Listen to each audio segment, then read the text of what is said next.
Hi, it's Anna from MGX Fitness Pod here, just with a short 5-minute Squat 101 tutorial. Now, in this tutorial, we'll be covering the basics of squats, so the foundations to your squat that's going to make sure that you have really good form and that you're working the correct muscles. So tip number 1, we need to make sure our core and our bum are tight. We need to make sure they're engaging properly. So I'll just face the side for you. So we're going to breathe in. I'd encourage you to follow along with this workout. We're going to breathe in and we're going to let the stomach expand. And we're going to breathe out and slowly draw the navel back to the spine.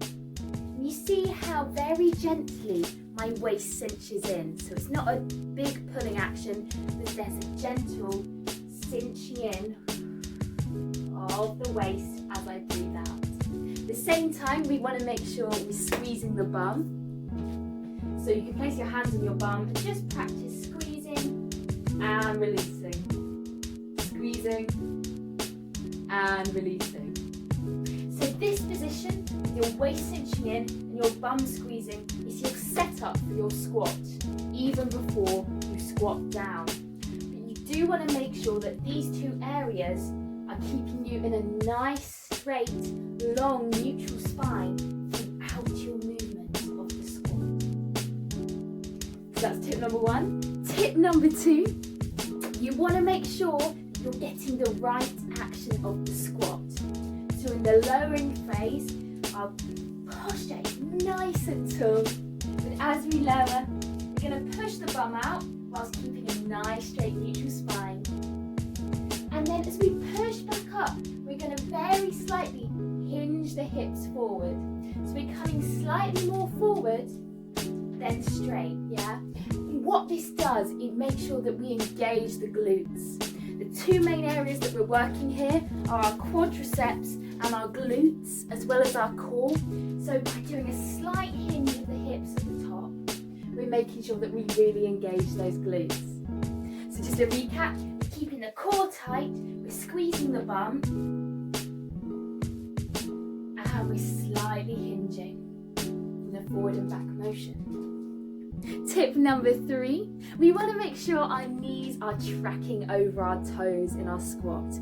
Whenever I'm teaching squats, this is the most common fault or area for correction that I find people need.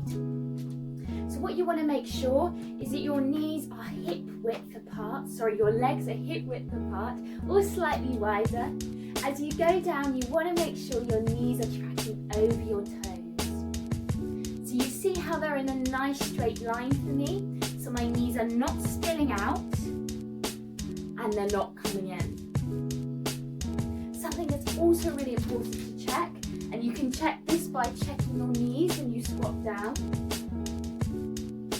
is that your knees are tracking over your toes. Now if you look down and you can't see your toes, that means you are bent too far. So that's just a few things to bear in mind with the knees. The final tip I'm going to give you today is the breath. So breath is so important in exercise.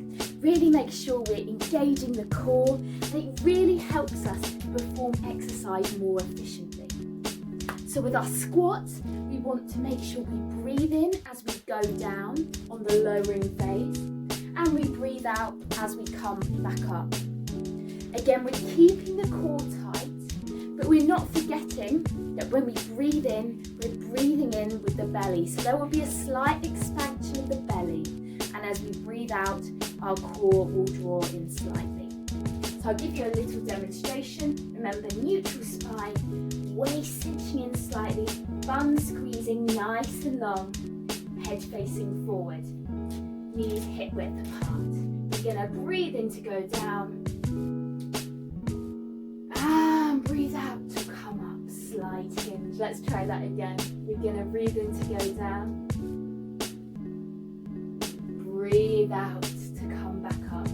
Let's try a few more of these. So we're going to breathe in to come down, breathe out to come back up. 2 more.